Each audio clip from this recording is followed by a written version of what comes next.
Hello guys, so this video is a reaction to James Hoffmann trying all the Nespresso flavors. So I'm going to be reviewing this video and I can't wait to watch to see what this coffee expert thinks about Nespresso coffee.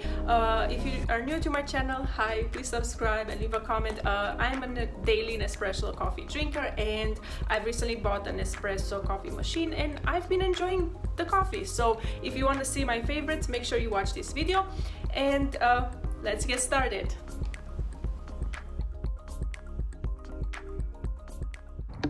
I wonder how long it took him to record this intro. This is now the Tokyo Vivalto Lungo, and I just need to read the box to you quickly for the best accidental national compliment I've seen in a while. Known for tea, I really like this. The Japanese also have a real affinity for coffee. Sophisticated and naturally sweet, they love rich coffee with balanced, elegant aroma. This is supposed to be complex floral with a hint of acidity. So this is coffee from Ethiopia and Mexico in here, and it's got some character. It actually tastes of something. I would say roast for them in the middle, 5, 6 out of 10. Character, probably 7 out of 10. Not superbly characterful and complex, but more so than most things that we've tasted today. He likes the Tokyo Vivalto Lungo, which is the first capsule that I tried on Espresso and I was sold out. So that's my first cup of coffee was a Tokyo Vivalto Lungo. I had it with a little bit of steamed milk and I brew it as a lungo compared to espresso. So until today it's one of my top favorite coffees, and I'm glad to see that James also likes that. So this is Chiaro, which means light. There's no strength rating on this one, which is kind of interesting.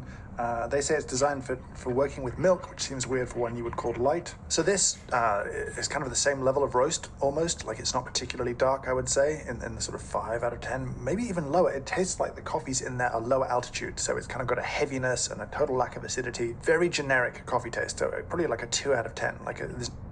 That's interesting. Chiaro is one of my least favorite capsules. And I don't like it particularly because it has a very unique and weird taste. It doesn't taste like coffee. The taste gets lost in milk when you add the milk, even though they say it's specifically made for milk. And it has a really weird acidic taste. To me, that taste is acidic, but now that I'm learning from James, he says that it's not acidic enough. So yeah, I'm not sure. I still don't like it. The description says sweet biscuit, and I can't get past biscuit, though I wouldn't say particularly sweet. The thing about these, this is again maybe like a 4 or 5 out of 10 on roast and like a 2 or 3 out of 10 on complexity or kind of character. If you like these, I completely understand why, because there's nothing wrong with them. There's no defective or unpleasant taste in them. They're just not very complex or interesting. This has tasted in some ways very similar to everything else I've tasted so far, which is beginning to stress me out. So I have tried the Volluto capsule. Again, I find it sweet, on the sweeter side of coffee, very light, very bland. Again, there's nothing wrong with it, same like James said, but it's not I wouldn't pick this 1 out of 10 Nespresso capsules. You know, with this Ethiopian capsule, I feel like they could really break my heart, because if there's one origin that, you know, is a great stepping stone to get people excited about single origin coffees, I think Ethiopia is definitely one of the obvious choices. Now, this is a natural process. This is a dry process coffee, so we should get a ton of fruit. They're promising orange blossom and rich fruit jam. That's exciting. That's not terrible news. It's a little roasty still, like a 5 or 6 out of 10. But character is absolutely there. You can taste that it's a natural process really clearly. That's good. So I'm going to give you like an 8 out of 10 for character. This, if you gave it to somebody and were like, does this taste like coffee? They'd be like, ooh, I don't think it does. It tastes kind of weird. I don't know what that is. That's really important. That's really useful. I think that's a good thing. This is by far the most interesting capsule so far.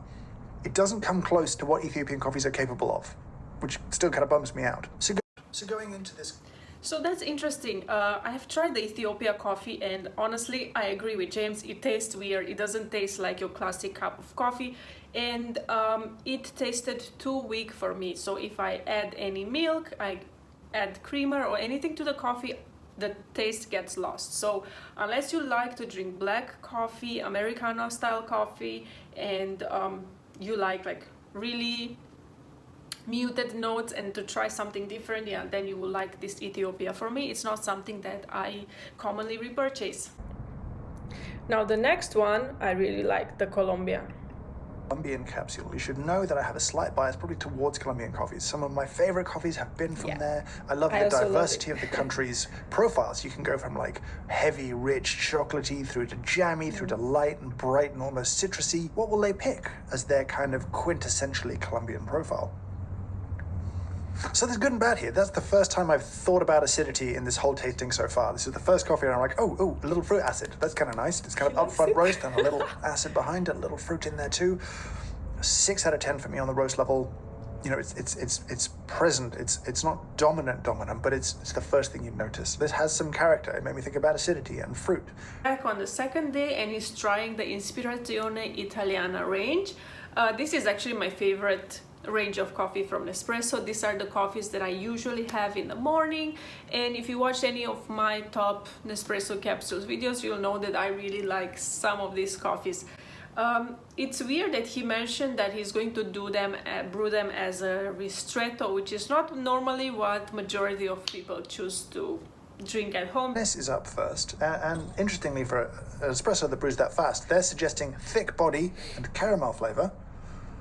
8 out of 13 on the roast level. Smells a little higher than that. Let's have a taste. Yep, that's pretty roasty. I would go probably 8 out of 10 on the roast level. It's a kind of dominant roast flavor here.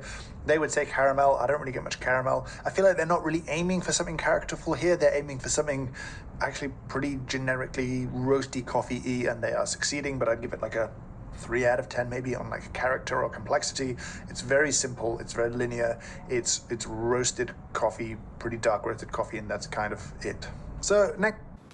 I do agree with that. So the Venezia is one of my most used capsules that I go for. It's because it doesn't have a character. It's something that you can simply, take in the morning without thinking too much, or if you're rushing out, you don't have time to enjoy a cup of coffee. It's just a medium average tasting cup of coffee that a lot of people will enjoy. There's nothing wrong with it. So, yeah, let's go next. Florence. So this is their kind of north-south blend where they're going fruity notes from the north of Italy and then cocoa chocolate notes from the south. This actually brewed a little slower than most of the other capsules, and it has that kind of chocolatey thing for sure. Tons of roast in there as well. I'd say another 8 out of 10 on roast, another 3 out of 10 on complexity or character. It is a little chocolatier than the last one, but that's kind of it. Yeah, I agree that these two capsule, Venezia and the Arpeggio, are quite similar, except for the Arpeggio I feel more of a burnt taste than with the Venezia. So to me personally, I prefer the Venezia. I feel the Arpeggio is slightly more, like you said, a raw cocoa powder taste that comes with more bitterness. Italy is probably my most feared pod because it goes to 13 on the strength rating or the whatever rating they have here. This is all the way to the top. That is dominantly bitter, but still has. I agree. I have the same face when I try these coffees black and raw as it is. I'm not a black coffee drinker, so I'm enjoying to see James tasting these coffees. I usually add milk, but yeah, I wouldn't drink any of the Nespresso coffees just black. So I'm going to go 10 out of 10 on the roastiness level, but at the same time, character, maybe a 4, because the Robusta is so obvious. Like this feels like a almost dominantly Robusta espresso here. It's all I taste is that kind of woodiness, that kind of earthy, slightly rubberiness of a kind of classic Robusta profile. This is very old school Robusta. I don't want to take a second sip.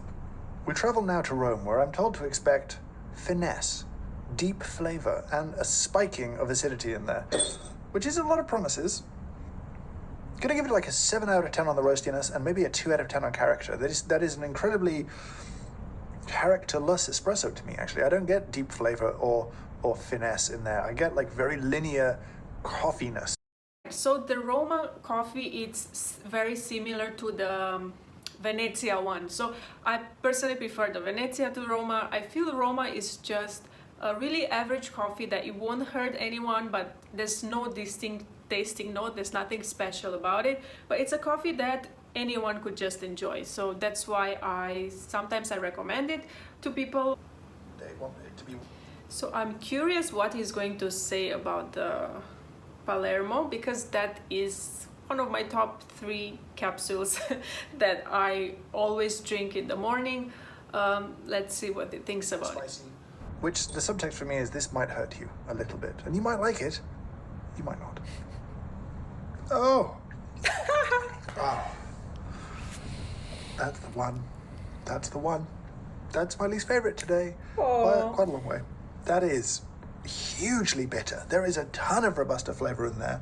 It is very dark roasted as well. I don't know how this rates 12 and the other one rated 30. That is lingering and brutal. That is a 10 out of 10 on roast. I don't even know how to score that on complexity because that has a ton of character that I don't like at all. That's just me. I don't like that profile at all. It's a lot of what people might expect cheap coffee to taste like ultimately, and that's kind of interesting that they're doing this in a premium package as a premium product at a premium price, but that's not a... So interestingly, he doesn't like it. I just want to correct something. This is not their most premium range. The premium range are those limited edition. They are those reviving origins. They are almost double the price of the Italian range. The Italian range is the cheapest coffee range that they offer, and I think that it's a coffee that most people will likely drink every single day.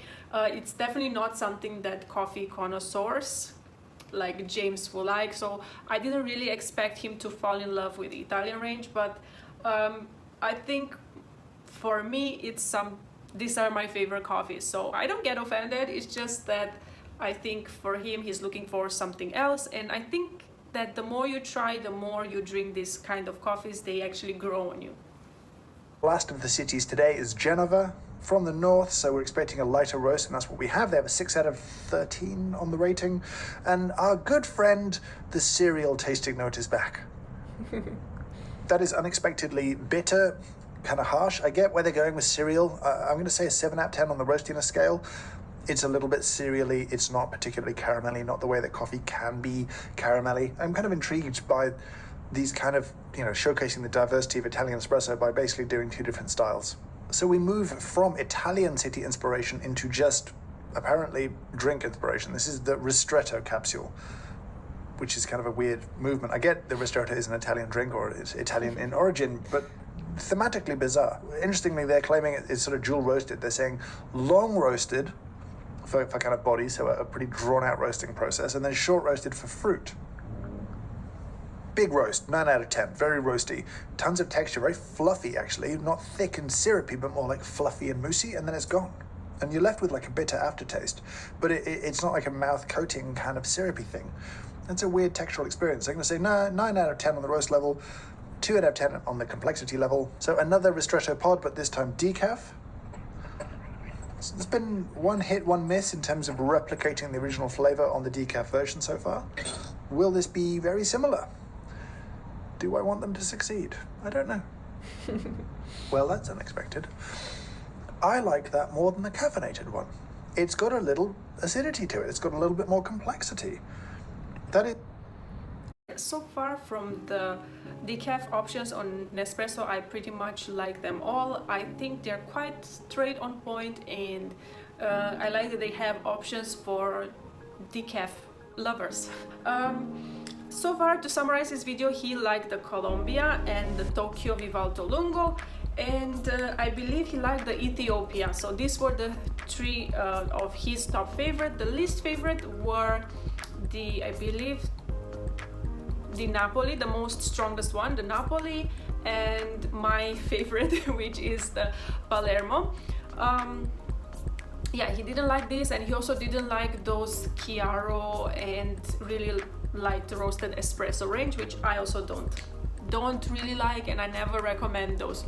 Other than that, I think, yeah, I enjoyed watching this video. Hope you found this entertaining, and see you in my next video. Bye!